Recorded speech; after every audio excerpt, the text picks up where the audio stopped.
کریستیانو رونالدو دوس سانتوس آویرو.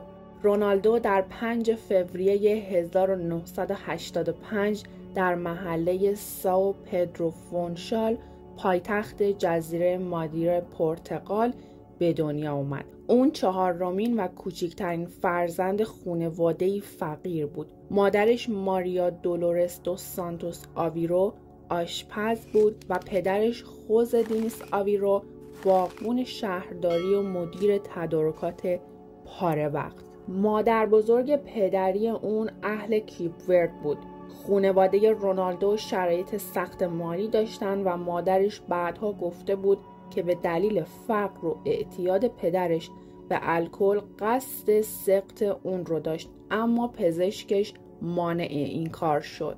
رونالدو توی یه خانواده مسیحی کاتولیک بزرگ شد و اتاقش رو با خواهران و برادرانش شریک بود. اون از کودکی علاقه شدیدی به فوتبال داشت و بازی‌های خیابونی و تمرین با توپ‌های کهنه آغاز مسیر حرفه‌ای اون بود. در سنین 7 تا 12 سالگی برای باشگاه آندورینیا و بعدش باشگاه ناسیونال بازی کرد و استعدادش خیلی زود جلب توجه کرد. سال 1997 12 ساله بود که توی آزمون 3 روزه اسپورتینگ لیسبون شرکت کرد و بعد از مدتی قرارداد 1500 پوندی امضا کرد. برای ادامه فوتبال حرفه‌ای از مادیرا به آلکوشاچی نزدیک لیسبون نقل مکان کرد و تحصیلاتش رو محدود کرد تا بتونه به صورت تمام وقت روی فوتبال تمرکز کنه. دوران نوجوانیش پر از چالش بود. زندگی دور از خانواده، تحصیلات محدود، مشکلات جسمی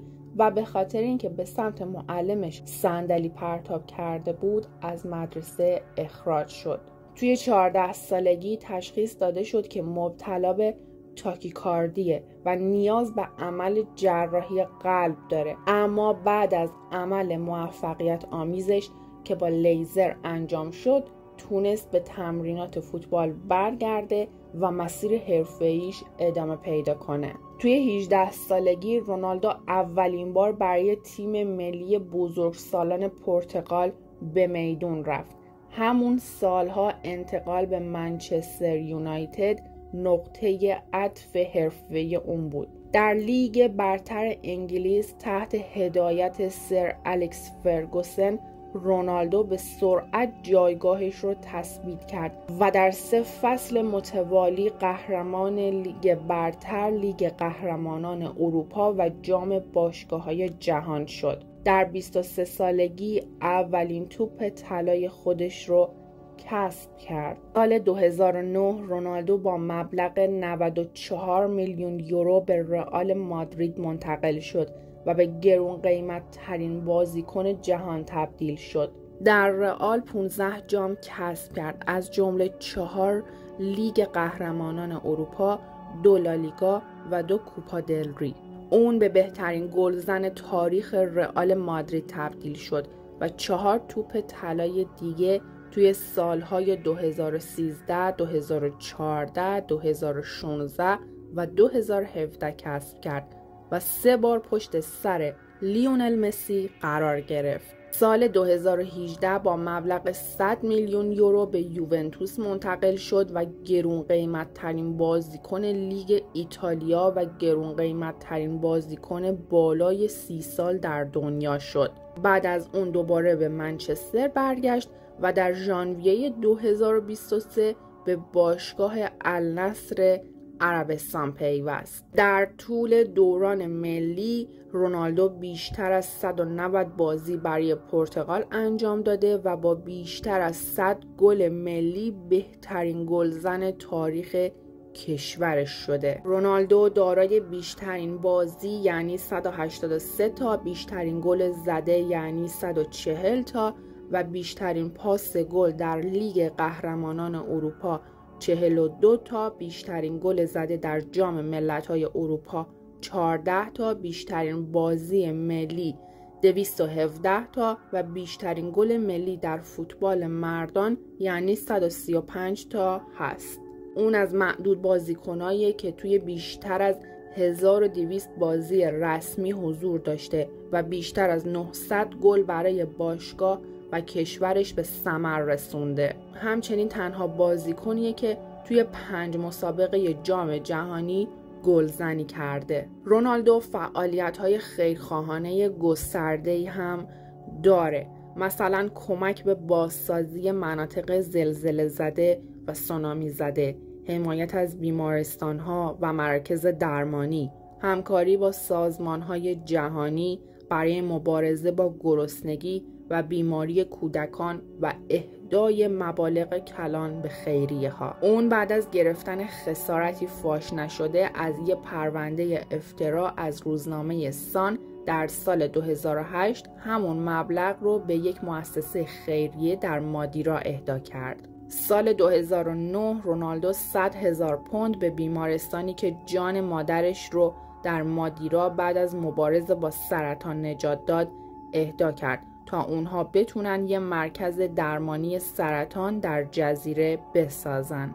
دسامبر 2012 رونالدو به یه برنامه سلامتی ارائه شده توسط فیفا پیوست تا آگاهی کودکان رو در مورد چگونگی دوری از شرایطی مثل اعتیاد به مواد مخدر، HIV، مالاریا و چاقی افزایش بده.